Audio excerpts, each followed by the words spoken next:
Les Français apprennent à cette occasion qu'aujourd'hui, les OQTF ont le droit de se marier.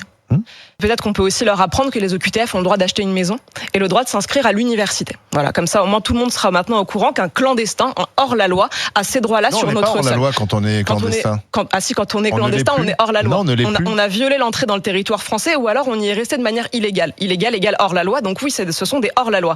Dans n'importe quel pays du monde, les clandestins se cachent. Ils ont peur de voir un représentant de la force publique. Aujourd'hui, vous avez donc des clandestins qui se présentent devant le maire, un officier d'état civil, et qui osent arguer de leurs droits. Donc on apprend qu'à cause du Conseil constitutionnel, on leur a reconnu ce droit-là. C'est pour moi aberrant. Ça mériterait même pas un débat aussi long. On est dessus depuis le mois de janvier. Et je pense qu'il n'y a qu'en France qu'on arrive à débattre aussi longtemps de choses aussi évidentes. Donc le seul droit des OQTF, comme l'indique le mot OQTF, obligation de quitter le territoire français, c'est d'être obligé de partir. L'obligation, ça ne doit pas porter sur nous, ni sur les universités, ni sur les mairies. On doit avoir un vrai plan d'expulsion des OQTF dans leur pays d'origine. Et pour cela, engager un rapport de force très